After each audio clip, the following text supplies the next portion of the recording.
Well, they say a life of virtue is the only way to win. You can... Hi.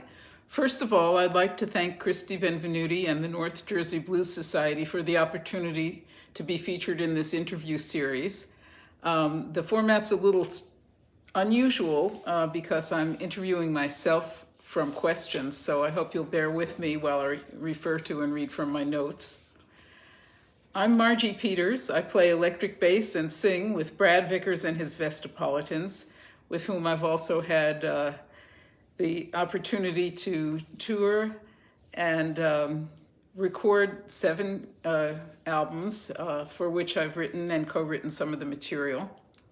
In addition, I still play bass with Big Frank, Mira, and the Healers, an association that goes back to 1989. Frank is doing more duo work at the moment, but I still love playing with him. Okay, question 2 is, which women in music paved the way for you, and how have they influenced you? Well, I have many musical influences of both genders. Probably one of my earliest influences as a bass player is the great pianist Jimmy Yancey.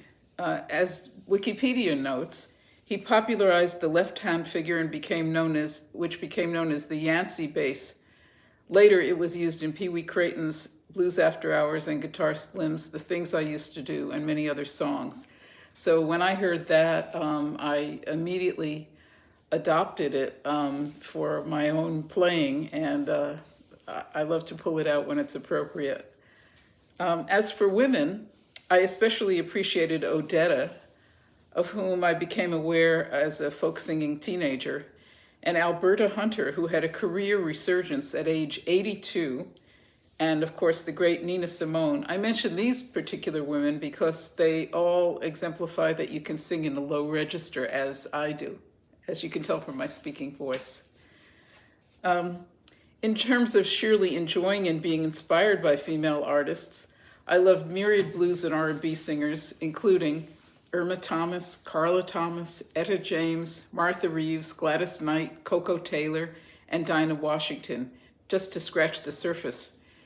And it almost goes without saying that hearing someone who was my age, Janis Joplin, was an enormous eye-opener in that I realized that I might be able to participate in the music that I loved, just because someone who was my contemporary was doing it and was doing it anew at the time. Finally, I would be really remiss if I neglected to mention the inspiration that I've drawn from the many talented women in the East Coast blues scene, notably vocalist Pat Cicerano, vocalist, guitarist, songwriter Christine Santelli, violinist, vocalist, guitarist, songwriter Heather Hardy, and finally, now in LA transplant, the outstanding pianist, vocalist, songwriter Donia Oxford, who encouraged me and showed me so much by example when she lived here and I had the privilege to play with her. Okay, next question. Challenges. What are the biggest challenges you have faced as a woman in the industry, and how did you overcome them? Well, I'm extremely fortunate to have had not to face too many challenges due to my gender.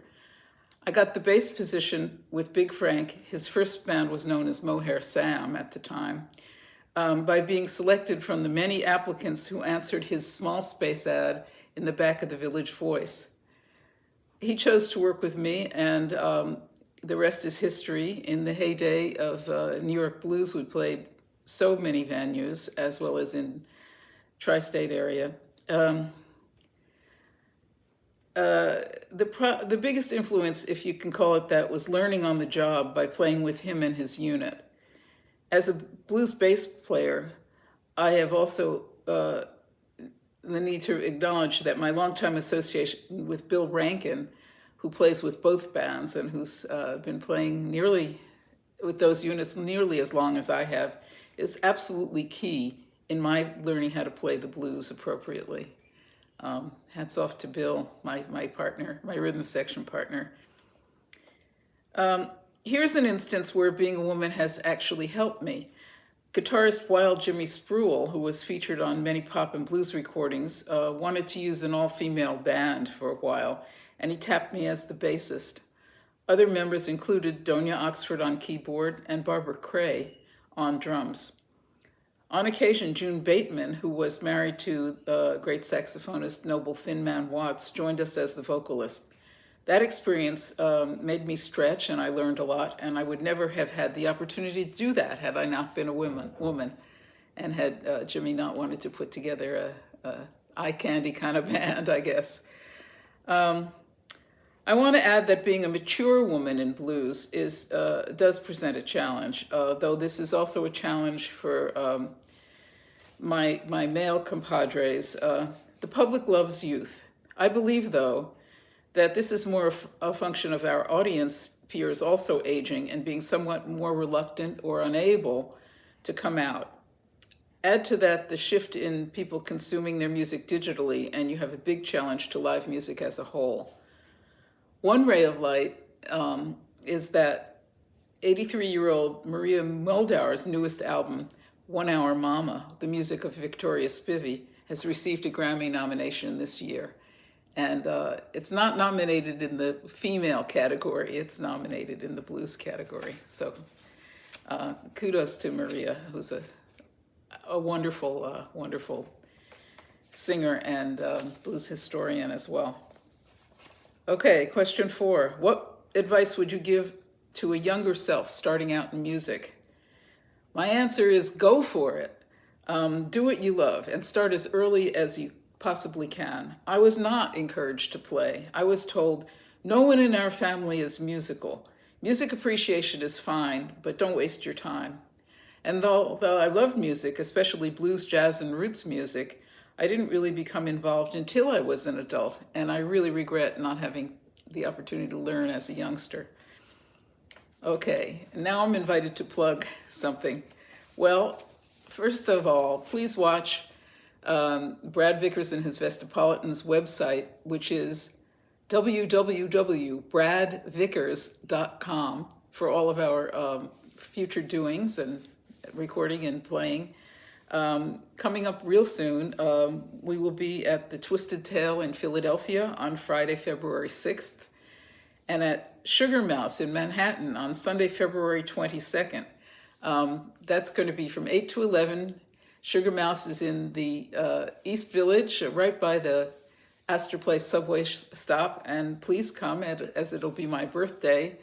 And this 8 to 11 performance, free of charge, will feature special guests galore, and you could be one of them. And we're going to have a wang dang doodle. Okay.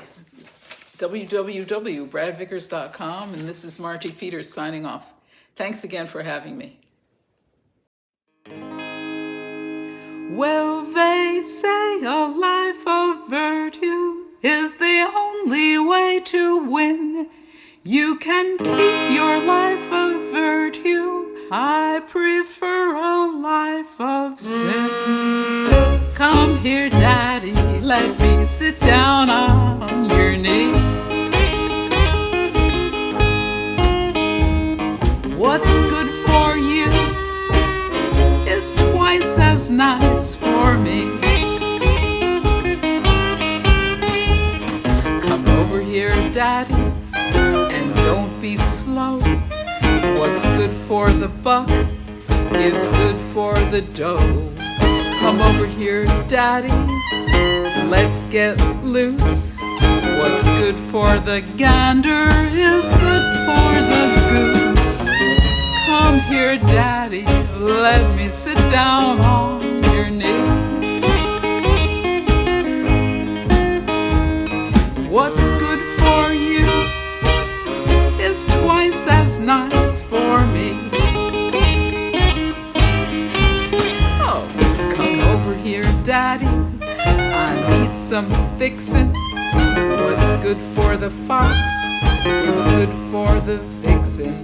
Come over here, Daddy, and try your luck. What's good for the drake is good for the duck.